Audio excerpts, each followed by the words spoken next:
My dear students, today I would like to discuss participle.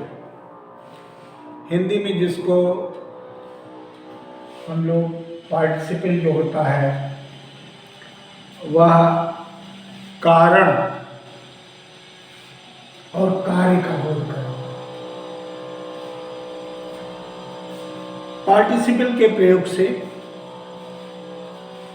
जो non finites का एक महत्वपूर्ण अंग है उससे आप इसको समझ लें कि ये पार्टिसिपल जो होता है वो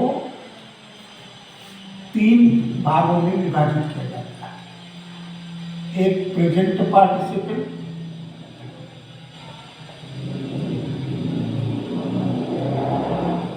और दूसरा पास्ट पार्टिसिपल,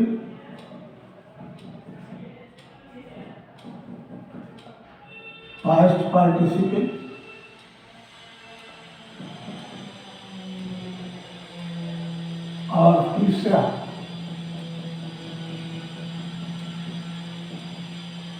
परफेक्ट पार्टिसिपल। तीसरा जो होता है परफेक्ट पार्टिसिपल।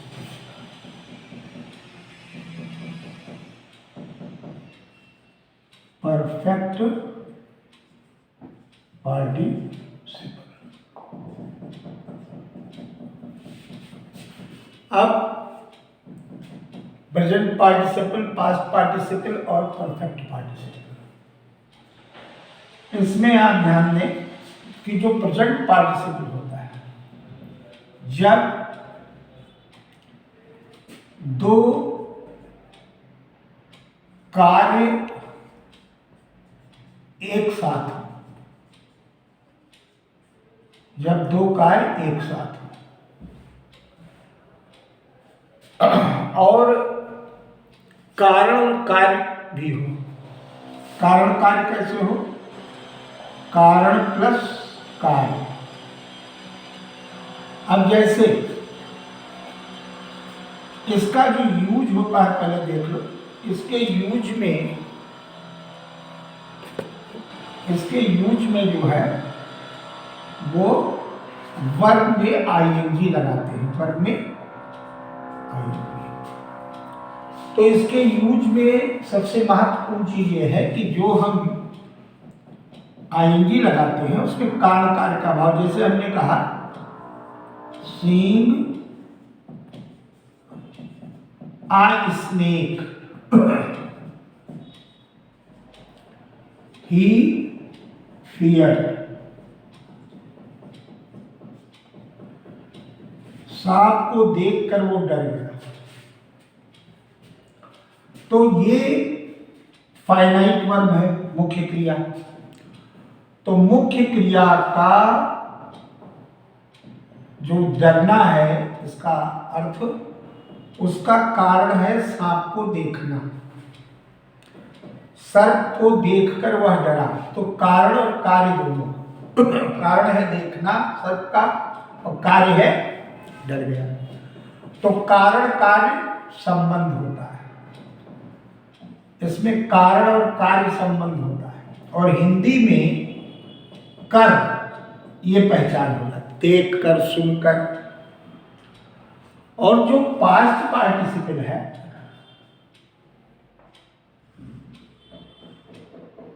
पास्ट पार्टिसिपल में आप देखें कि दो कार्य, एक कार्य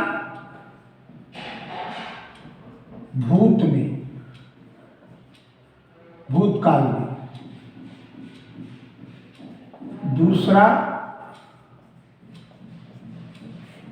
तत्काल। यानी दूसरा जो है आपको लगेगा,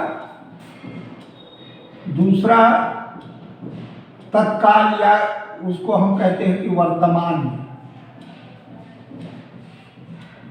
भले वो पास्ट टेंस में हो लेकिन वो उसका जो अर्थ है वो आपको प्रेजेंट में ही लगेगा। जैसे, और इसमें वर्ब की थर्ड फॉर्म का प्रयोग होता है।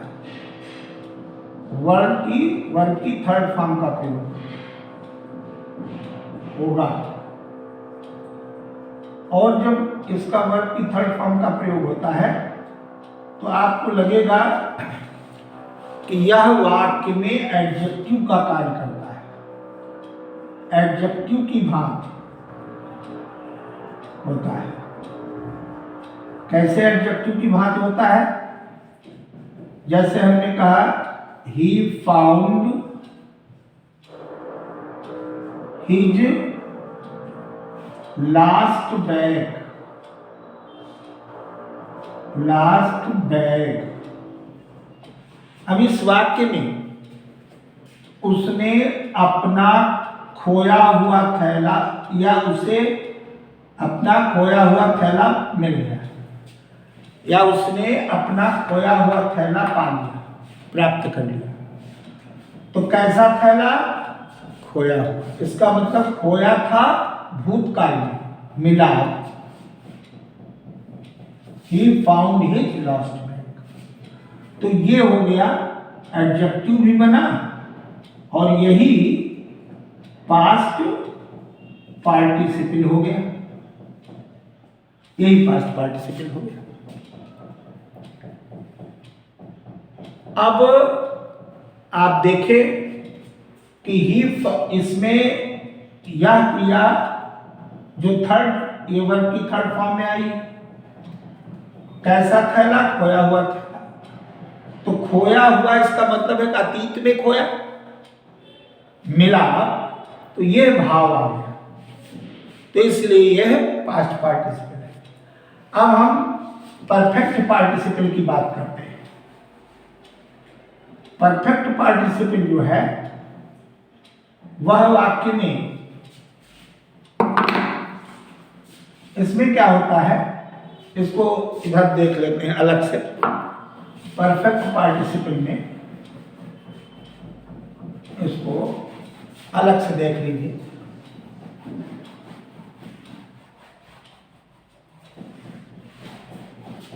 जो परफेक्ट पार्टिसिपल है वह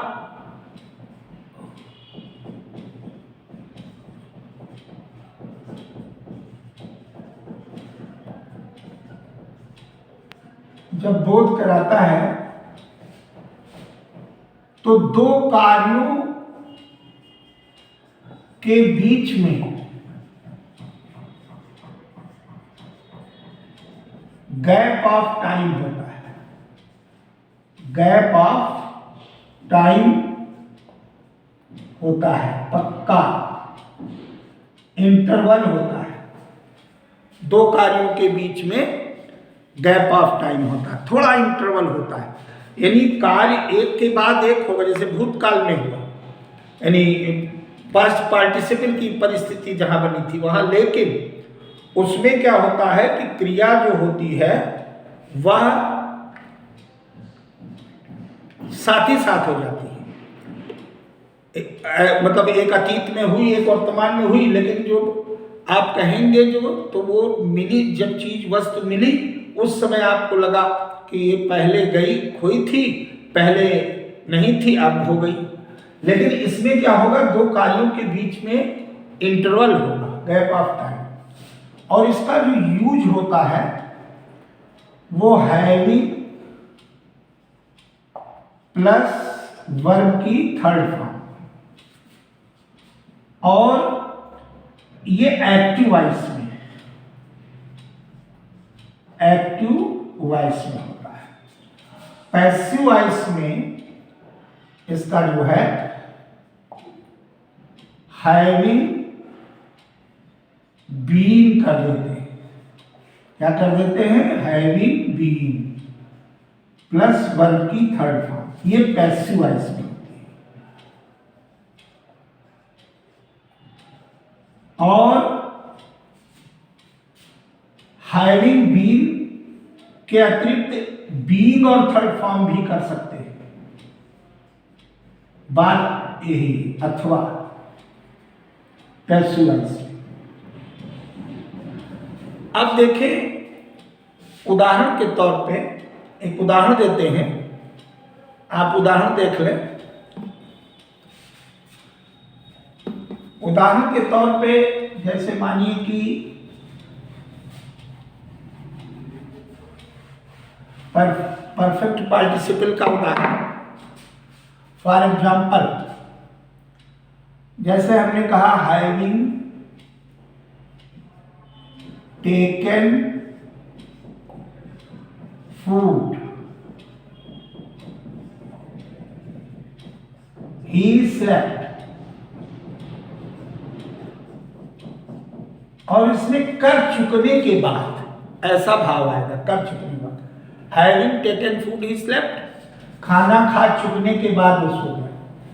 अब खाना खाने की क्रिया और सोने की क्रिया साथ साथ तो नहीं, दो कार्य हैं, एक खाना खाना एक सोना, दोनों में गैप। ऐसा तो नहीं कि वो कोई स्विच ऑन ऑफ कर दिया कि ऐसे एक काम किया और दूसरा हो गया, तुरंत खाएगा फिर अपना सोने के बीच में, सोना और खाने के बीच में गैप स्वाभाविक है। ये तो नहीं खट से सो खाया खट से सो गया, तुरंत झटपट तो कुछ होगा नहीं तत्काल, तो इसलिए गैप ऑफ टाइम इसमें जरूर होगा। दो क्रियाएं कौन कौन सी, खाना खाने की और सोने की, और ये पैसिव सेंस में हो गया। अगर हम एक्टिव सेंस में हो गया, एक्टिव वॉइस में, अगर पैसिव में होगा तो हैविंग बीन टेकन फूड, उसके बाद खाना खा चुके, उसके द्वारा बाय हिम लगाने की जरूरत नहीं, ही स्लेप्ट। तो ये एक्टिव वॉइस में हुआ और ये पैसिव में हो गया। इसी को आप बीइंग भी कर सकते हैं, हैविंग बीइंग की जगह बीइंग भी कर सकते हैं। बीइंग टेकन फूड, कोई हर्ज नहीं कतई। अब कुछ चीजें विशेष हैं इसमें, नोट, उसको नोट के तहत कर लो। नोट में जैसे हम भूख है, प्यास है, थकावट है, बीमारी है, कोई भी मनोदशा है कोई उसमें भी, तो उसमें बीइंग, और जैसे भूख है, भूखा है तो being hungry, he began to weep, he began to weep। अब इस वाक्य में ध्यान से देखें, भूखा होने के कारण वो रोने लगा, कारण कार्य आ गया, तो यह प्रेजेंट पार्टिसिपल में आ रहा है। नोट में ध्यान रखिए, भूख प्यास थकावट बीमारी होगी तो बीइंग का प्रयोग होगा, लेकिन किस टेंस में, किस पार्टिसिपल में, प्रेजेंट पार्टिसिपल। अभी आपने बीइंग देखा था परफेक्ट पार्टिसिपल के पैसिव वॉइस में भी, लेकिन अब प्रेजेंट पार्टिसिपल में भी देखें कि प्रेजेंट पार्टिसिपल में भी इसका प्रयोग हो गया, भूख प्यास थकावट के सेंस में। Being hungry, being thirsty, being tired, being ill, बीमार होने के कारण। तो निश्चित रूप से प्रेजेंट पार्टिसिपल में यह भी शामिल है। और कोई भी एक और नोट में देख लीजिए यही नीचे, ये तो पहला लक्षण। दूसरा ये है कि जब एक क्रिया, एक कार्य दूसरे कार्य को बाधित करे, दूसरे कार्य को बाधित करे।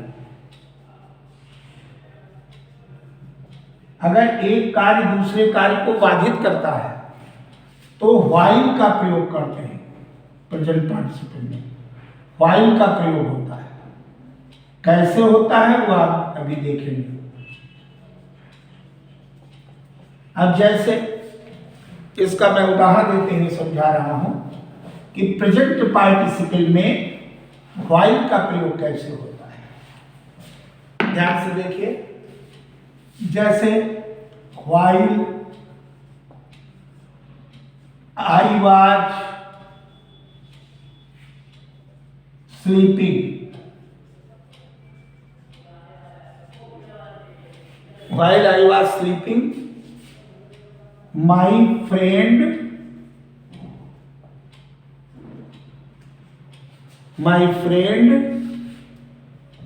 was reading। हमने कर दिया my friend was reading।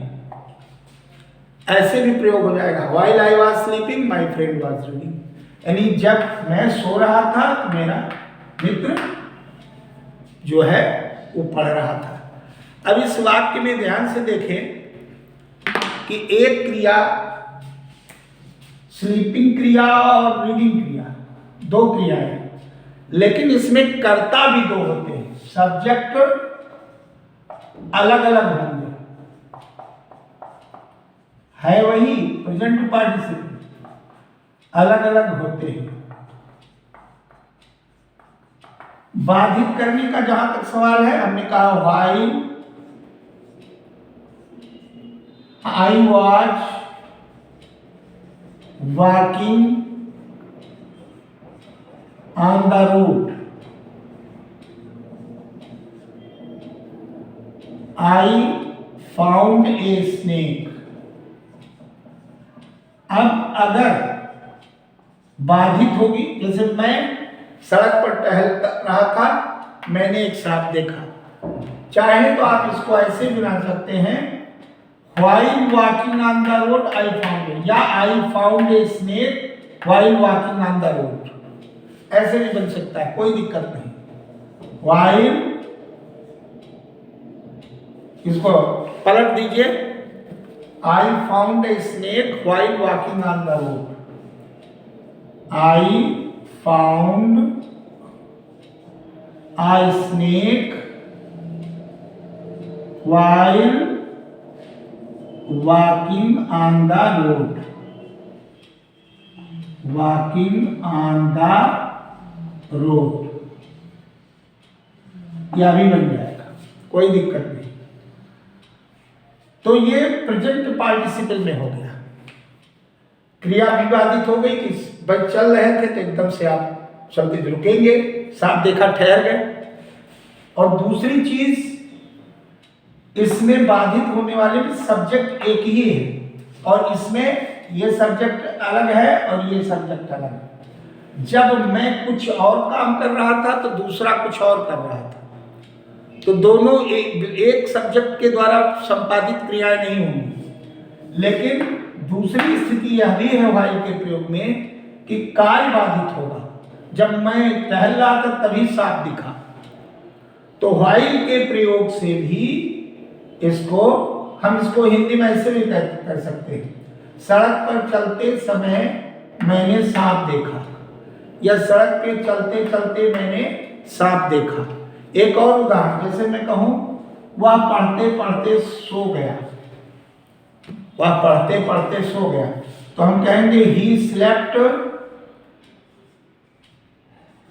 अब क्रिया बाधित होगी, व्हाइल रीडिंग, ऐसे भी प्रयोग हो जाएगा। अब हो गया वह पढ़ते पढ़ते सो गया, कोई दिक्कत नहीं, इसमें सीधा सीधा बन गया, वह पढ़ते पढ़ते सो गया, तो कार्य बाधित हो गया पढ़ने का। तो जब कार्य बाधित होगा तो एक सब्जेक्ट होगा, और जब दो सब्जेक्ट होंगे तो दो क्रियाएं एक साथ होंगी, लेकिन एक कर्ता कुछ कर रहा होगा, दूसरा कर्ता कुछ कर रहा होगा। ये ध्यान रखिए, व्हाइल के प्रयोग में दोनों विकल्प खुले हैं। जब सब्जेक्ट अलग अलग होंगे तो एक सब्जेक्ट कुछ क्रिया कर रहा होगा और दूसरा कुछ कर रहा होगा, लेकिन जब सब्जेक्ट एक होगा और कार्य बाधित होगा तो उसमें सब्जेक्ट एक होगा लेकिन उसकी क्रिया बाधित हो जाएगी। जैसे वह पढ़ने का कार्य कर रहा था, उसी समय सो गया, वह पढ़ते पढ़ते सो गया। समझ में आया?